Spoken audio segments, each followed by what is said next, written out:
Selamat pagi Bapak Ibu dan Saudara yang dikasihi Tuhan Yesus, bertemu kembali dengan Embun Surgawi pada pagi hari ini.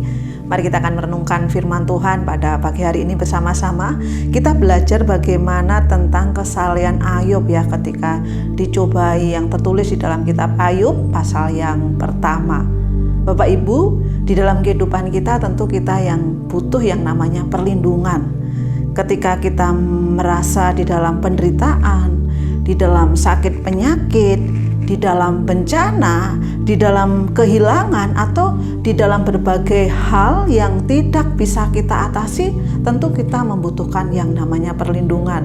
Zaman sekarang pun tubuh kita perlu perlindungan, vaksin ya, supaya itu menjadi pelindung bagi tubuh kita.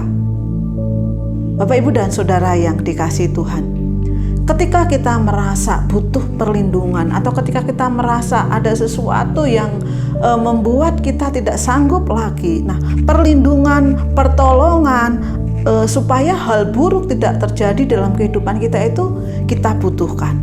Di dalam bacaan kita pada pagi hari ini, Ayub ya berbicara tentang bagaimana ketika dia mengalami banyak penderitaan.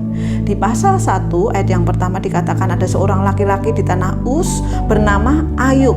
Orang itu saleh dan jujur. Ia takut akan Allah dan menjauhi kejahatan. Bayangkan ya.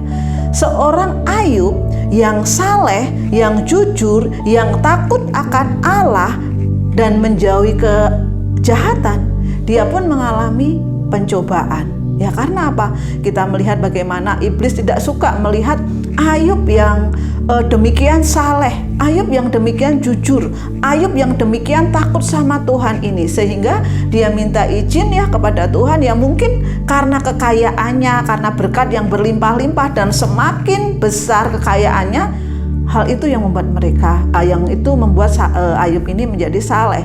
Tapi kalau semua yang dipunyai saat ini diambil, apakah dia tetap menjadi seorang pria yang saleh, seorang pria yang jujur, seorang pria yang takut akan Allah?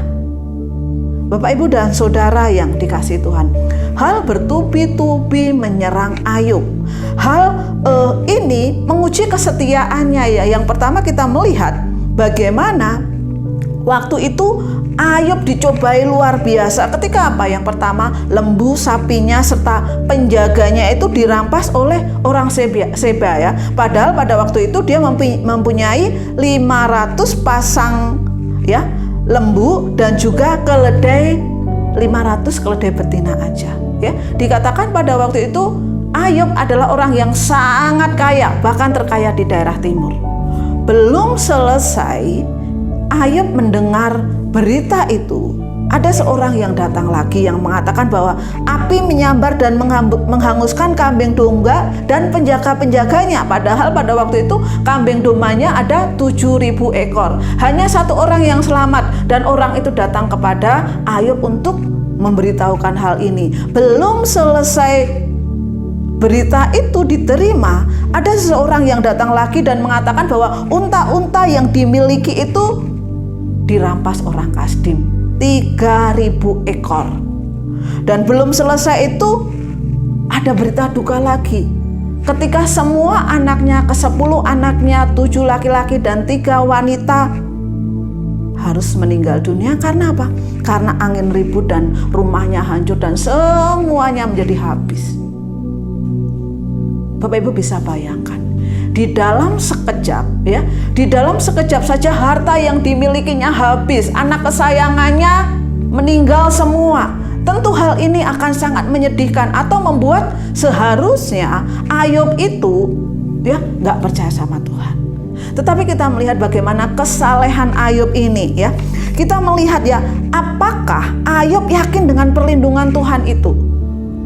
Bapak Ibu dan Saudara yang dikasihi Tuhan, kita melihat di dalam kehidupan sehari-harinya Ayub, dia adalah seorang yang saleh dan jujur. Ini terbukti ketika apa? Ketika Ayub bersikap kepada keluarganya, sehingga ketika anak-anaknya mengadakan pesta pora, besoknya Ayub ini menyembelih kurban bakaran, kemudian memberikan itu kepada Allah untuk minta pengampunan. Dan kita melihat bagaimana Ayub demikian memperhatikan kehidupan jasmani dan juga rohani di dalam keluarganya. Bapak Ibu di dalam Tuhan Yesus ya, iblis ketika menghadap Allah itu menuduh bahwa kesetiaan Ayub itu ya karena berkat-berkatnya, kesetiaan Ayub karena apa? Kelimpahan yang dimilikinya. Kita melihat ya, ketika itu Allah berkata di dalam kitab Ayub pasal 1 ayat 12 dikatakan, ya bolehlah kamu mencobai Ayub, tetapi janganlah engkau mengulurkan tanganmu terhadap dirinya.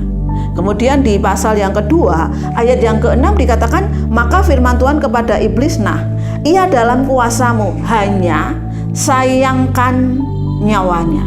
Bapak Ibu dan Saudara yang dikasihi Tuhan, kita melihat ya, meskipun Allah ya tampaknya itu memberikan kesempatan kepada iblis ini untuk mencobai Ayub ya di sini, namun Ayub ya tetap bisa merasakan perlindungan Allah ya. Allah tetap melindungi Ayub sehingga apa? Tidak dibiarkan Ayub mati ya, tidak dibiarkan iblis mengambil nyawanya. Bapak Ibu dan Saudara yang dikasihi Tuhan ya, Allah menilai bahwa ketika Ayub tetap kuat ya, masih hidup ya, dia akan menjadi seorang pribadi yang tegar. Dia ketika dia mengalami kehilangan orang yang dikasihi atau harta bendanya itu, Ayub tetap kuat. Karena apa? Karena kekuatan tubuhnya. Walaupun kalau kita melihat di pasal-pasal berikutnya, Ayub dicobai dengan sakit penyakit yang sangat mengerikan. Ya, tetapi apa? Dia tetap setia. Dia tetap saleh, ya.